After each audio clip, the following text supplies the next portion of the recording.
함께 보실 하나님의 말씀 신명기 26장 5절에서 9절 말씀입니다. 구약 성경 300페이지 신명기 26장 5절에서 9절 말씀 한 절씩 교독하겠습니다. 신명기 26장 5절부터 보겠습니다. 너는 또 내 하나님 여호와 앞에 아뢰기를 내 조상은 방랑하는 아람 사람으로서 애굽에 내려가 거기에서 소수로 거류하였더니 거기에서 크고 강하고 번성한 민족이 되었는데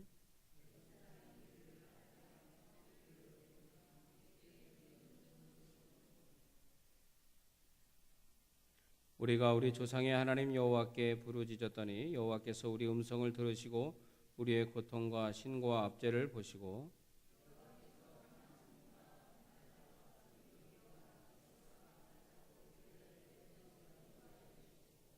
이곳으로 인도하사 다 같이 읽습니다. 이곳으로 인도하사 이 땅 곧 젖과 꿀이 흐르는 땅을 주셨나이다. 아멘. 오늘 우리가 읽은 본문 중에 8절에서 9절을 보면 여호와께서 강한 손과 편팔과 큰 위엄과 이적과 기사로 우리를 애굽에서 인도하여 내시고 이곳으로 인도하사 이 땅 곧 젖과 꿀이 흐르는 땅을 주셨나이다 라고 하는 믿음의 고백이 나옵니다. 여기서 우리는 누구를 말합니까? 출애굽의 1세대입니까? 아니면 2세대입니까? 분명히 2세대입니다. 왜냐하면 출애굽에서 나온 세대는 광야에서 다 죽었습니다. 그리고 신명기 이맘쯤 오면 이제 광야에서 새롭게 태어나서 자란 사람들이 이제 하나님의 자기 부모님의 세대와 맺은 언약, 바로 조상과 맺은 언약을 통해서 하나님의 계획을 이행해 가기 때문에 그렇습니다. 그런데 오늘 이 분명히 이 세대들이 이러한 표현을 쓰고 있는데 이들이 한 표현을 가만히 보면 자신들이 마치 직접 겪은 것 같은 그러한 표현을 사용하고 있다라는 것입니다. 이것이 이스라엘 백성들의 역사 인식 방법입니다. 그것은 과거의 사건에 나를 포함시키는 거예요. 그리고 하나님께서 과거 조상들에게 약속하신 사실을 마치 현재의 나에게 주시는 약속처럼 받아들이는 것입니다. 그래서 절기를 지킬 때 마치 자기들이 그 사건이 있었던 현장에 함께 했던 것 같은 표현을 사용합니다. 그리고 거기에서 받은 은혜와 도전을 바로 자신의 삶에 적용하는 그러한 방법을 보여주고 있습니다. 오늘 우리 성도님들이 성경을 보다 잘 이해하고 하나님의 말씀을 내 것으로 만드는 방법이 뭐냐라고 하면 바로 이스라엘 백성과 같은 방법으로 성경을 듣고 해석하는 훈련을 기울여야 한다라는 것입니다. 그래서 오늘 우리가 이 말씀을 통해서 하나님의 은혜 받는 방법이 무엇이냐, 그것은 바로 이스라엘 백성들이 갖고 있던 역사인식의 방법인데 바로 그 방법을 우리 성도님들이 삶 속에서 또 성경을 대하면서 하나님과의 관계 속에서 그 인식을 해갈 때 그것이 바로 우리를 은혜의 자리로 나아가게 하는 하나의 방편이 되는 줄 믿으시기 바랍니다. 첫 번째, 우리의 역사인식 방법입니다. 우리는 보통 우리나라 역사를 보면 그때는 그랬지라는 생각을 합니다. 그리고 그때는 우리 조상들이 그렇게 잘 싸웠구나. 어느 시기에는 왕이 나라의 그 국력에는 엄청난 잘못을 행했구나. 그런 생각들을 하게 됩니다.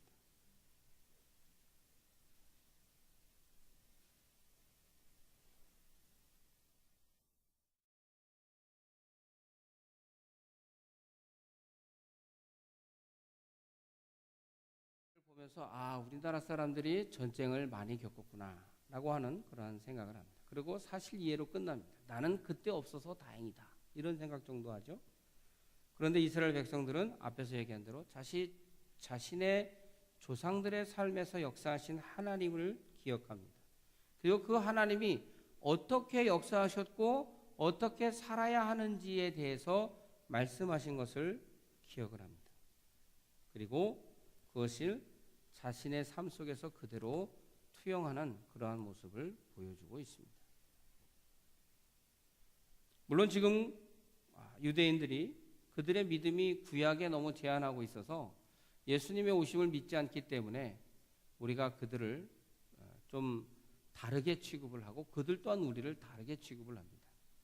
그런 아쉬움이 있지만 어쨌든 그들이 그러한 과거의 사건을 통해서 하나님의 인도하심을 생각하고 하나님의 역사를 믿고 그래서 그들이 지금도 그들은 자신들의 모습을 하나님 앞에서 지켜가고 만들어갑니다.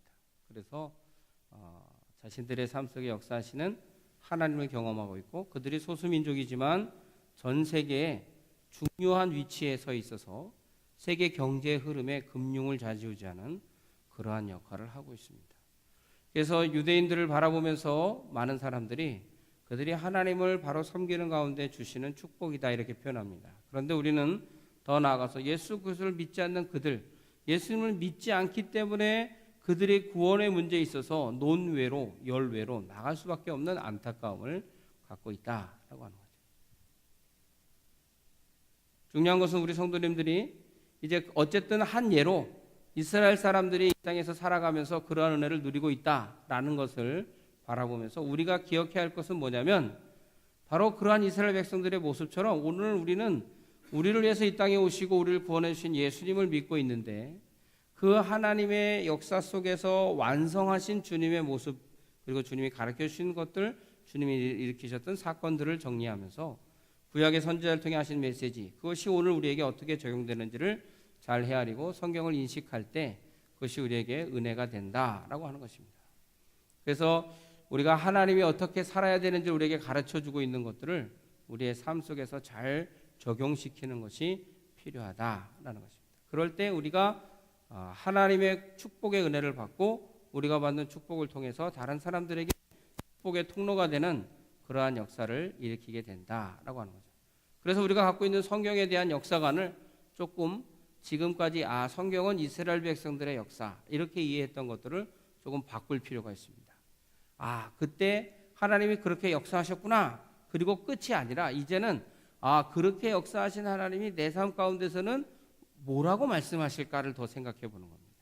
그래서 구약 당시에 이런 사건 속에서 하나님이 이렇게 하셨는데 그럼 오늘 신약에 내가 이러한 상황 속에 있으니까 그 상황에 비춰볼 때 오늘 내가 어떻게 하고 살아가는 것이 하나님의 뜻일까를 고민하는 한 발자국 더 나아가는 믿음의 관점을 가져야 한다라고 하는 것입니다.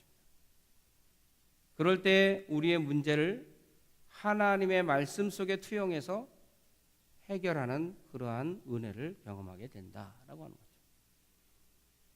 그래서 오늘 우리가 성경을 바라볼 때 단순히 성경을 읽으면 그냥 이스라엘의 역사, 하나님 조금 더 은혜롭게 읽으면 하나님이 어떻게 이스라엘 백성들에게 역사하셨고 축복해 주셨는가를 압니다. 그런데 더 중요한 것은 바로 내가 하나님의 자녀고 하나님의 구원함의 은혜를 얻은 백성이기 때문에 그 약속의 말씀을 읽는 가운데 오늘 나에게 주시는 말씀을 깨닫고 내가 그렇게 살아가야 된다라는 성경의 관점을 가지면 우리 또한 하나님의 은혜에 그러한 줄기에 쓴다라는 거예요. 다시 말하면 하나님의 축복의 계보에 들어서서 그 축복을 누리는 하나님의 신실한 백성의 삶을 살아가게 되는 줄 믿으시기 바랍니다.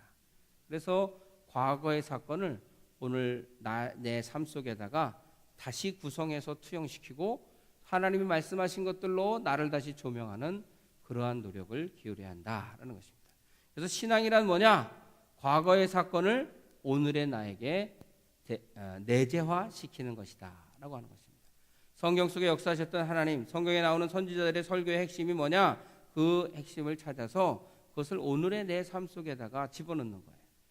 그래서 신해산 언약, 우리가 지난 시간에 저와 함께 생각했던 그 신해산 언약이 바로 오늘 우리가 이 시대에 지켜야 되는 거다. 그렇다면 뭡니까? 하나님을 바로 섬기도록 말씀하셨습니다. 하나님 외에는 다른 신을 내게 두지 말라 하셨습니다. 거기에 절하지도 말라 하셨습니다. 그 하나의 사건만을 볼 때 오늘 하나님이 그렇게 말씀하셨는데 나는 뭐 어떤가? 오늘 우리가 이제 간단하게 좀 심화되면 중독 증세 이렇게 표현하잖아요. 스마트폰 중독을 얘기할 때 다른 거 없습니다. 자, 스마트폰이 있고 우리가 이렇게 오늘 주일입니다. 하나님 앞에 예배하러 가서 예배 드려야지. 스마트폰을 집에다 두고 올 수 있는 학생 손 들어봐. 예배. 그러면 이 학생들은 중독받지 않는 거야. 이제 다음 주부터 두고 오는 거야.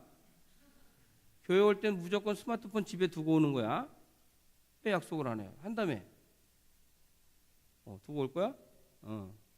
두고 오는 거지. 왜 손 들었어? 두고 오는 거지. 왜 자꾸 망설여? 손은 번쩍 들더니 두고 오는 거지. 은평이 두고 오는 거지. 예솔이도 핸드폰 주일날 집에 두고 오는 거야. 기훈이 거기 있다고 안 보여? 두고 오는 거지.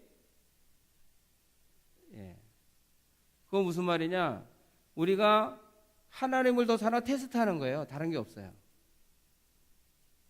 우리가 얼마나 하나님의 말씀을 사모하지 않느냐, 다 테스트하면 다 나타납니다.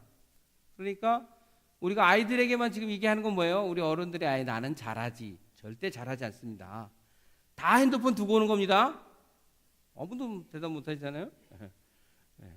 어른 아이들에게만 지금 얘기하지만 사실 우리들 다 적용을 해야 됩니다. 제가 어른들을 확인하지 않는 것은 아이들이 있기 때문입니다. 아이들을 먼저 교육하고 어르신들은 아이들의 본이 될 줄로 믿습니다. 대답 안 하시잖아요. 그러니까 간단합니다. 테스트는 하나님보다 더 사랑하느냐 안 하느냐. 그 다음에 학교 갔다 왔을 때 스마트폰을 학교에서 끄고 있다가 학교 딱 키면서 성경책을 먼저 보니 스마트폰에 밀린 카툰을 먼저 보니. 성경책 먼저 봐? 다시 켜놓기만 해요. 전화 올까봐. 들여다보진 않아? 카툰을 먼저 봐? 스마트폰에 카톡을 먼저 해? 아니면 성경을 먼저 읽어? 둘 다 아니야? 엉뚱한 짓을 하는 거지? 뭘 해?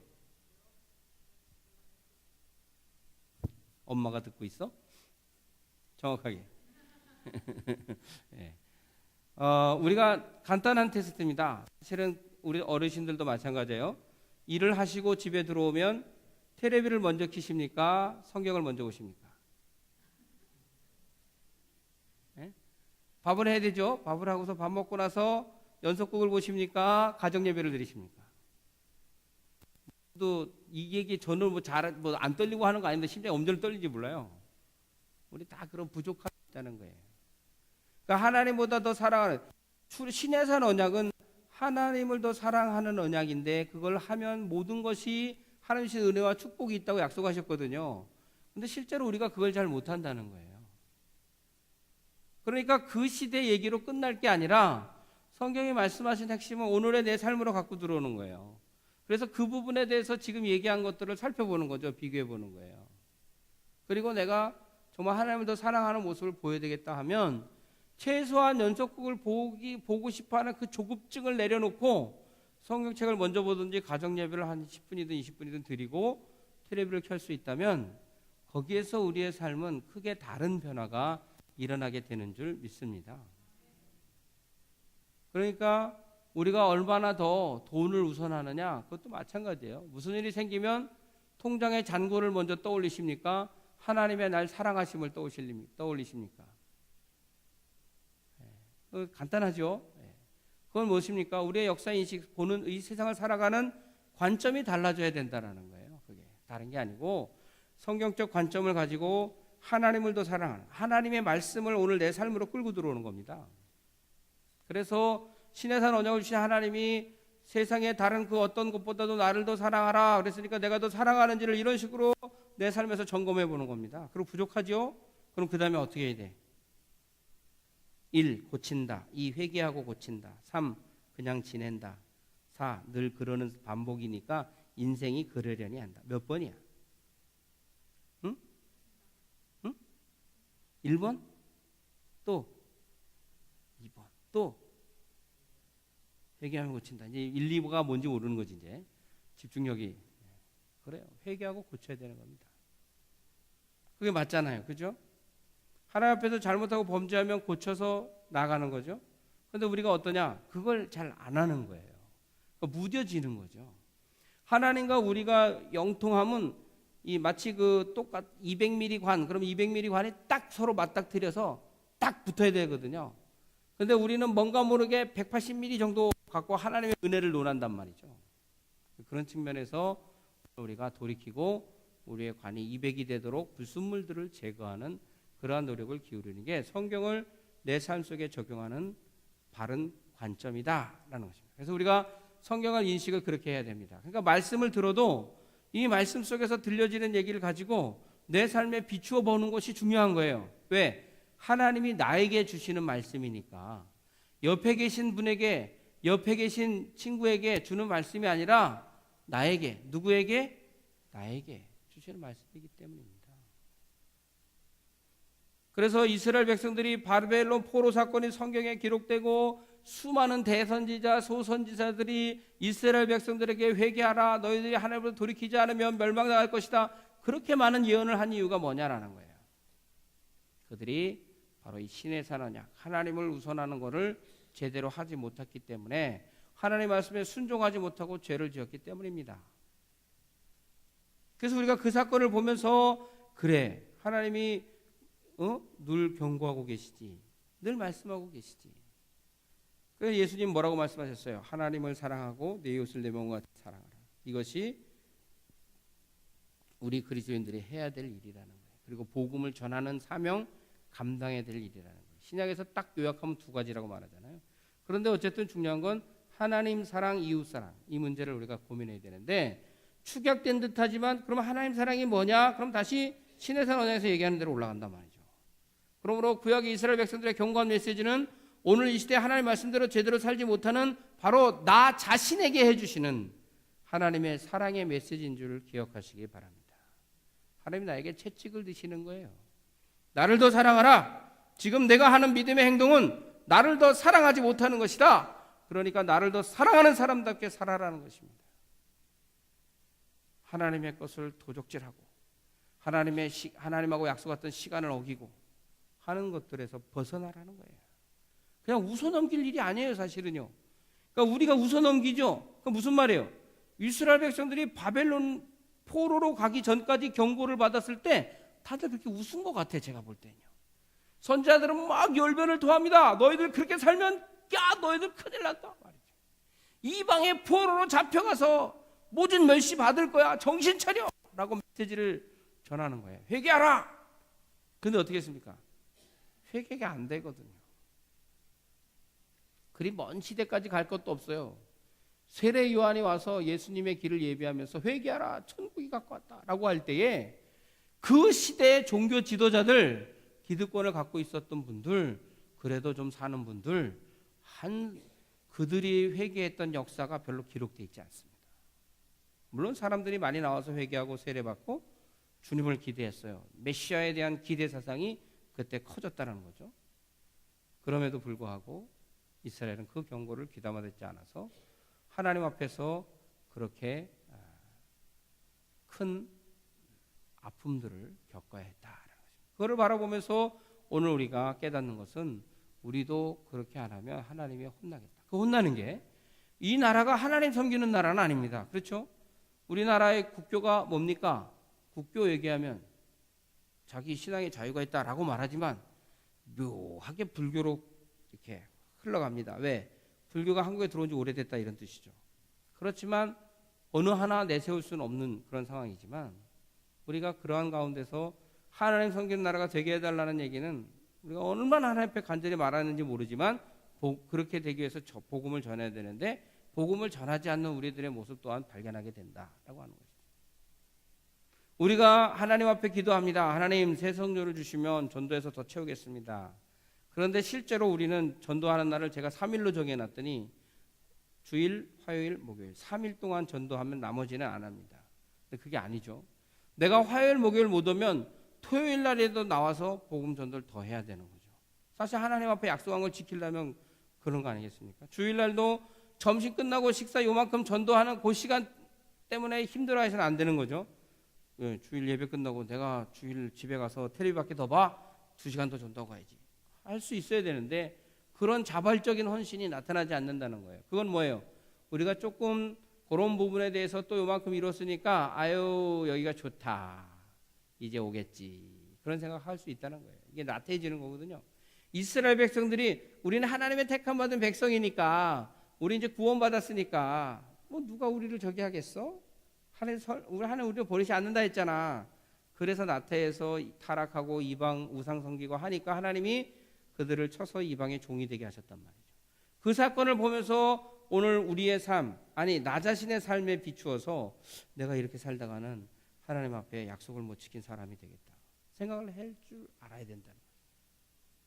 그리고서 안 되겠다 하면 돌이켜야 되는 것입니다. 그래서 하나님, 내가 지금까지 이스라엘 백성처럼 살았습니다. 용서해 주세요. 내가 하나님 앞에 전도하기로, 또 내가 하나님의 말씀대로 살기로 했는데 성경을 잘 읽지 못하고 있어요. 용서해 주세요. 내가 하나님 앞에 기도하지 못하고 있습니다. 용서해 주세요. 자녀들의 본이 되기로 했는데 본이 되지 못했어요. 용서해 주세요. 하나님, 내가 핸드폰을 끊고 하나님 섬기는 날은 하나님만 생각하기로 했는데 그렇게 하지 못했어요. 용서해 주세요. 회개해야 되는 것이죠. 그게 성경을 바르게 이해하고 내 삶에 적용하는 성도들의 모습인 줄 믿으시기 바랍니다. 그래서 그런 회개를 하고 그렇게 안 하려고 자꾸 힘들다 견디다 못해 쓰러지더라도 또 일어나서 하나님 앞에 그 약속을 지키면서 나아가려고 하면 거기에 하나님의 은혜와 능력이 우리를 주장하셔서 우리로 하여금 약한 나로 강하게, 그래서 점점 더 하나님의 뜻대로 살아가는 하나님의 신실한 백성이 되게 하시는 줄 믿으시기 바랍니다.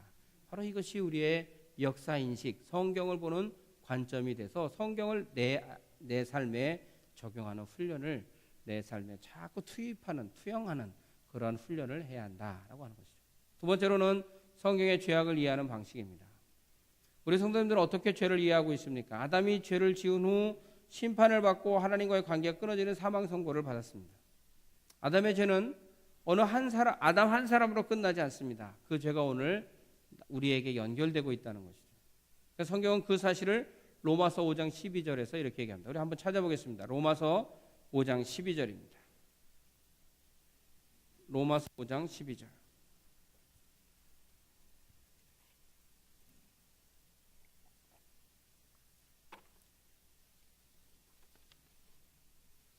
다 같이 읽습니다. 시작.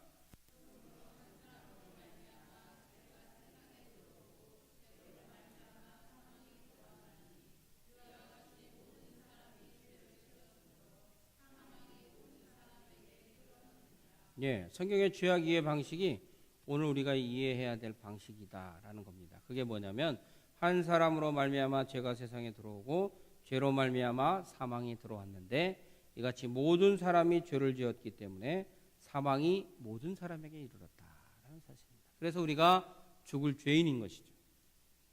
그래서 로마서 5장 17절 상반절에 보면 한 사람이 범죄로 말미암아 사망이 그 한 사람을 통하여 왕노릇하였은즉 이라고 표현합니다. 그래서 우리가 죄인으로서 죄의 종노릇하는 거예요. 죄가 왕이기 때문에 이것이 우리의 죄입니다. 아담의 죄로 인해서 오늘 이 시대를 사는 우리에게도 영향력이 있다라는 거예요. 억울하게 느끼실 수도 있습니다. 죄는 아담이 지었는데 왜 내가 하나님의 심판을 받고 사망의 상태에 빠져야 하는가라는 생각을 해요. 그런 일들이 많이 있습니다. 지금도 우리가 세월호 때문에 온 국민이 힘들어하고 있지만 우리가 2003년에 겪었던 아픔이 또 있죠. 대구 지하철 화재 사건. 1080 기관사가 키를 뽑고 도망을 갔습니다. 한 사람의 잘못으로 인해서 100여 명이 되는 승객이 불에 타 죽었습니다. 이것이 죄의 영향력이다라는 것이죠. 또한 아버지의 사업이 망하면 아들도 집에서 쫓겨나야 합니다. 그래서 그 일에는 큰 책임이 없는데 그 여파로 고통을 당하는 사람들이 생겨나게 된다는 거죠. 이것이 죄의 영향력입니다. 아담의 역사는 우리의 역사입니다. 우리는 그 사건들과 결과들에 참여하고 있다는 것입니다.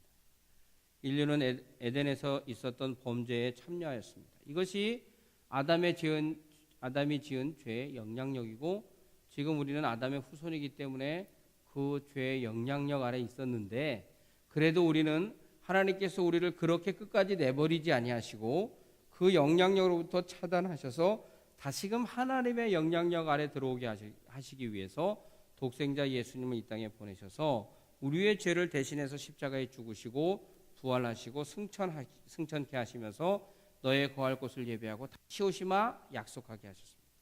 그 사실을 믿는 자마다 영생을 얻게 하셨습니다. 그 말은 죄의 영향력으로부터 차단이 되어지고 이제 다시 하나님과의 관계가 회복되어져서 예수 그리스도를 구주로 믿는 자마다 하나님 나라에 들어가는, 다시 말하면 하나님의 영향력 아래 있는 그러한 사람이 되게 해 주셨다라는 사실입니다. 믿습니까? 그런데도 우리에게는 아직도 죄악에 대한 습성이 있어서 자꾸 하나님의 영향력 안에서 살아가야 했는데 자꾸 우리가 어둠의 영향력을 그리워한다라는 거예요. 그것은 왜 그렇습니까? 우리가 단호하게 끊어내지 못해서 그런다라고 하는 것입니다. 그래서 하나님이 택한 백성들이 그 사실을 믿고 하나님의 구원 계획을 믿고 예수 그리스도를 믿음으로 인해서 어떻게 보면 온 인류가 다 구원받기를 원하시는 것이 하나님 아버지의 마음이지만 그 사실을 믿음으로 받아들인 사람만이 구원에 이르는 그러한 일들이 일어나고 있다라고 하는 것입니다. 그러나 하나님은 이 사건을 믿는 자마다 지금 많은 자가 다 모든 사람이 믿기를 원하지만 다 믿지 않고 있는데 그 중에 어떻게든 믿는 자마다 하나님의 자녀가 되는 영생을 주신 줄 믿으시기 바랍니다. 우리가 해야 될 일이 뭐냐? 바로 그거예요. 영생을 알려주는 거죠. 네가 지금 사는 건 죄의 영향력인데 하나님의 은혜를 구하면 하나님의 영향력 안에서 살아갈 수 있다. 그걸 가르쳐 주는 거예요. 그거를 자꾸 전염시키듯이 퍼치는 거죠. 그게 복음의 증인의 삶이다라고 하는 것입니다. 어쨌든 하나님은 한 사람의 영향으로 죄가 들어온 것을 한 사람의 영향으로 다시금 회복해 하시는 구원의 역사를 일으키신 하나님이시다라는 사실입니다. 어느 종교도 우리의 죄의 문제를 해결하고 논하는 종교는 없다. 단지 득도하면 해탈의 경지에 올라간다. 그거는 뭐 그냥 어떤 깨달음, 내가 생각했던 이치를 조금 발견하는 건데 그 이치란 성경에 다 써 있다. 이렇게 생각하시면 됩니다. 왜요? 성경은 이 세상의 모든 우주 만물의 원리, 그리고 깨어진 인간과 하나님과의 관계를 회복하는 원리, 그래서 궁극적으로 어떻게 회복될 수 있는가를 가르쳐 주시는 모든 메시지가 들어있는 게 성경이기 때문입니다. 그 어떤 데도 이러한 내용을 기록하고 알려주는 그러한 경전은 없다라고 하는 거죠. 사랑하는 성도 여러분, 그래서 이 2000년 전의 사건이 오늘 우리의 사건이 된다라고 하는 거예요. 오늘 성경 속에 있는 많은 이야기가 오늘 다 나의 이야기가 될 수 있는 것은 바로 하나님의 자녀로서 우리가 그러한 언약의 후손이기 때문이다라는 것입니다. 그래서 우리가 아브라함의 후사, 이스라엘 택한 백성 이렇게 우리 스스로를 표현할 수 있게 되었다라고 하는 것입니다.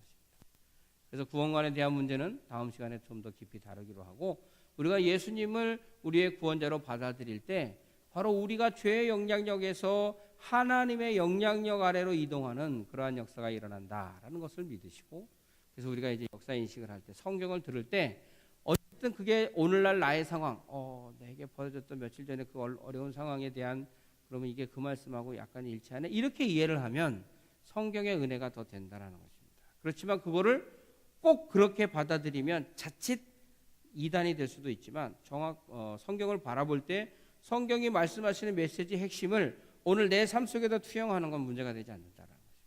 그러므로 우리 성도님들이 성경을 보는 방식, 성경을 듣는 방식, 설교를 듣고 예배를 드릴 때 내가 어떻게 그 말씀을 내 삶 속에 적용할 것인가에 관심을 가지세요. 누구의 이야기, 다른 사람의 이야기로 들으면 안 됩니다.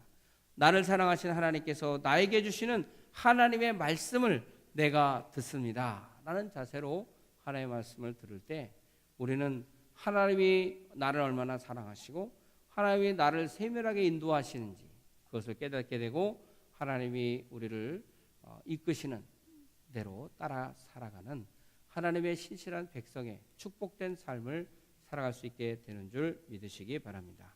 그래서 우리 성도님들이 그러한 성경의 인식, 역사 인식을 보고 성경을 바라보고 또 다른 어떤 역사도 우리가 어떠한 역사도 재해석해서 내가 사는 이 시대에 해석을 하면 그게 참 역사의 재미를 들리는 방법이기도 합니다. 그러니까 성경을 재미없게 여기시는 분들은 성경을 자꾸 내 생활에다 적용하는 훈련을 하면 성경의 말씀이 그렇게 새롭게 다가갈 수밖에 없다라는 것을 기억하시고, 오늘 성경을 통해서 나를 사랑하시는 하나님의 메시지를 들을 수 있는 우리 성도님들이 되시기를 주님의 이름으로 축원합니다. 기도하겠습니다. 사랑의 하나님, 감사합니다. 우리가 하나님의 말씀을 귀담아 들을 때 오늘 내 삶 속에 하나님이 무엇을 말씀하시는지 그것을 내 삶에 적용할 수 있는 성경을 듣는 관점을 갖게 하여 주셔서 우리가 하나님의 택한 백성으로서 하나님의 인도함을 따라 살아가는데 큰 특권을 누림을 깨닫게 하시고 그 은혜를 통해 하나님의 자녀로 나아갈 수 있도록 인도하여 주시옵소서. 예수님의 이름으로 기도드리옵나이다. 아멘. 교회 소식 전해드리겠습니다.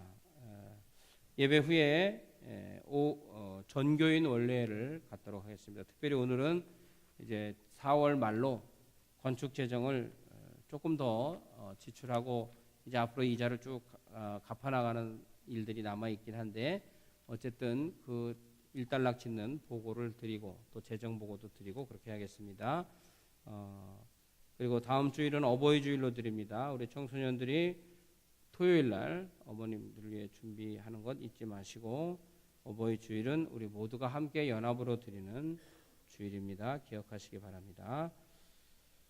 5월 효도 관광을 여름 선교지 방문으로 대신하는데, 다음 주까지 여권을 갖고 오시라 하신 것은 여권을 있으신 분과 그렇지 않은 분을 구별하고 교회에서 준비하는 일을 돕기 위함입니다. 그러니까 연세가 60세 이상 되신 분들은 우리 교회가 선교에 힘을 쏟을 지역, 또 이제 우리가 품고 있는 지역을 이렇게 나갔다 오시는 것이 하나님의 일하심을, 또 하나님의 어떤 역사를 바라보는 좋은 시간이 되리라고 생각합니다.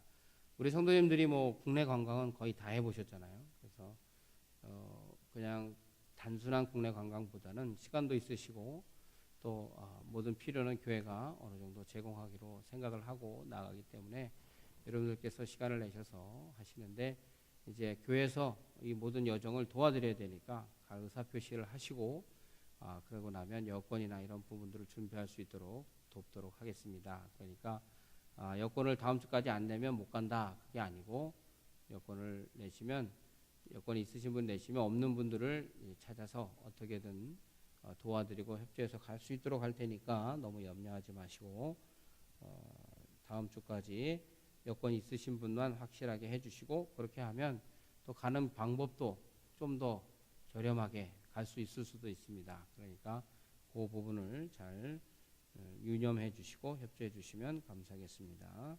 커피 바리스타 교육이 이번 주 목요일, 이제 연휴가 있어서 이번 주에는 일단 목요일에 한번 모입니다. 그래서 이제 커피숍을 일정한 수준으로 끌어올리는 훈련을 지금 계속 하고 있는데, 이제 어느 정도 훈련이 되고 나면 봉사자, 또 우리가 어떻게 협력할지 이런 부분들이 차차 하나님의 인도하심 속에서 선한 방향으로 결정되게 될 줄 믿습니다. 그래서 그러한 부분에 같이 할 수 있도록 여러분 많은 관심과 기도를 부탁드리겠습니다. 이번 주 돌아오는 토요일 5월 10일이 무슨 날이죠? 네, 교회 대청소하는 날입니다. 제가 만든 건 절대 아니고요. 누가 만들었습니까? 우리가 만들었습니다. 그래서 우리 교회 주인의식을 가지고 우리 교회 가장 어르신들께서 교회를 좀 돌봐야 되겠다, 교회 필요가 있으니까 뒤에 하우스를 통해서 좀 이렇게 창고 뭐 쟁이는 시설도 좀 하고 이렇게 보기 좋게 만들어야 되겠습니다 해서 갖고 오는 거니까, 특별히 청년부, 중학생 이상 손 들어보세요. 청년부, 중3 이상 결혼 안 하신 분들, 토요일 날 좋다고 데이트할 생각하지 마시고 이번 한 주간은 교회를 위해서 봉사하시고 와서 무거운 거 드시기 바랍니다. 먹기만 하지 말고. 알았지 얘들아? 왜 고개 숙여 갑자기? 왜 딴 데 봐? 다 목사님 봐. 이 아이들이 벌써 꾀를 부리네요. 이렇게 우리 모두 시간을 내주셔서 같이 해주시기 바라고요. 우리 점심 또 교회에 부르려면 어떻게 대피하고 하는 거 훈련을 꼭 해야 됩니다. 그러니까 기본적으로 교회 직분자들은 다 나오셔서 소방은 이렇게 소방 대피 훈련, 또 화재 진압 훈련,